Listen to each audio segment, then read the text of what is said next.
Hi guys, today your A day is Monday the 12th, and if your B day is Tuesday the 13th. I will be back next class, but here's what we're doing today. So last time here's what you should have done in this packet so far. You should have taken notes either with me or with the video, and you should have pages 8 and 9 completely done. That is going to be graded.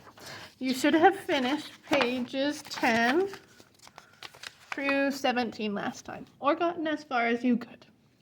Today we are going to start from either where you left off or on page 18.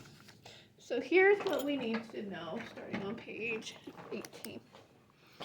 Make sure when you're going through assignments like this, anytime it says read that to, actually read it when it says read this. Honestly, if you've gotten lost 99% of the time, it's because you didn't read the thing in all caps that says read this. So today we're starting to deal with transition metals. And as I told you the first day of this unit, when we talk about transition metals, we have to give you the charge. And the charge will always be positive because other metals are also positive. So I didn't write that down, but that kind of gives you the answer to number 15.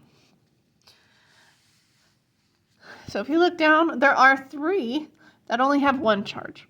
And because of that, you need to memorize those 3. You need to know those 3 off of the top of your head. The rest of them, it will be told to you, and it will be told to you with Roman numerals. I've included 1 through 10 because there are some that have a really weird charge, like +7. Oh, goodness gracious. Okay, you see this right here? That one is +6, and that one's +7 right next to each other. That's wild. So they'll be shown with Roman numerals, and I'll show you what that's going to look like when we get that far. So this page, there's only 1 question, and I kind of already answered it for you. But it's just explaining that if you have a Roman numeral, it has to tell you the charge in parentheses. So if we look, silver and sulfur. Well, silver is Ag, and Ag is one of the ones I have to memorize, so I know it's a +1 charge. Sulfur is S, and if I look on the periodic table, there it is. It is in column 16, which means it has 6 valence electrons. That means it's easier for me to gain 2 than lose 6. That means it's going to be a -2 charge. So last time you learned about the crisscross method, and let me just review it here real quick. So the crisscross method, you're going to take the charge, not the whole charge, just the number, and you're going to put it in the subscript of the other guy.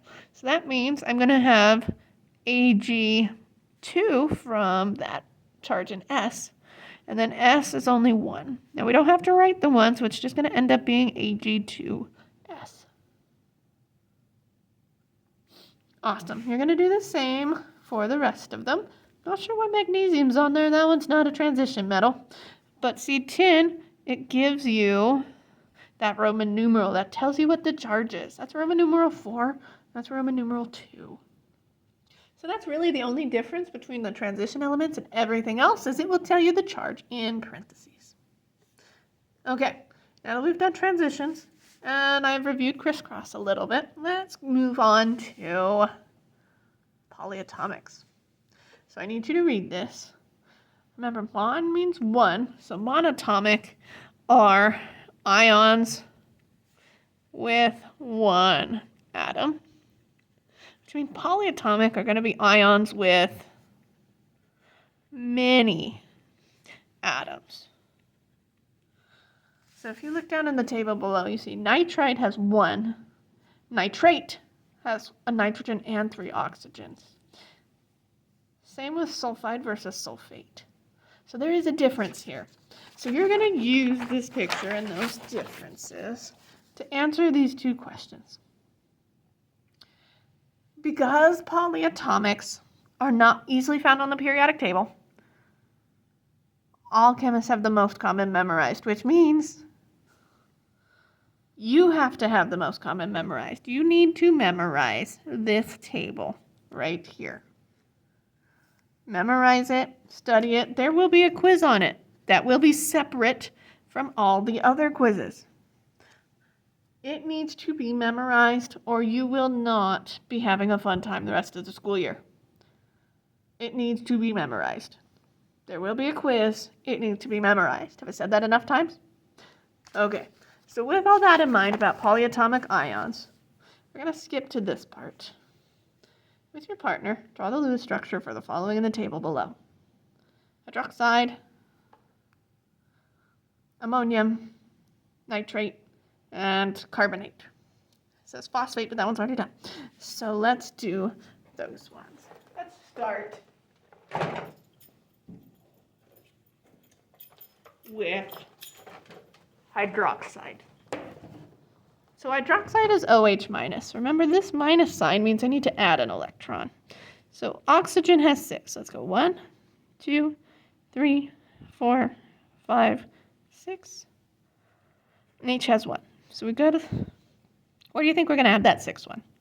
Right here, right? Because they all need partners. That's a -1 charge. That one was really easy. Go ahead and do the rest of them. Remember, if it's a minus, you add an electron. If it's a plus, you subtract an electron.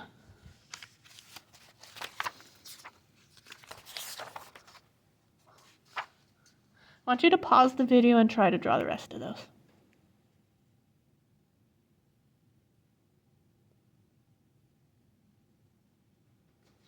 Okay, welcome back. Remember, this key will be available for you to check when you get that far. Hydroxide's a really easy one. The others are also going to be really easy, especially ammonia. And you have this as a guide as well. So you're going to draw those Lewis structures. Then you're going to finish this. The last thing I want to point out in this video today is when you do monatomic crisscross, it's really easy and straightforward, as you saw in the last example I did. When we do a polyatomic crisscross, it's a little different. So we take the polyatomic and we put it inside parentheses. And that's because there's not, if we didn't, that would look like there are 42 oxygens in that thing. And there's not. There is 2 of all of phosphate. There's not 42 oxygens. So we put the parenthesis because this number, this subscript out there applies to everything inside it. Okay?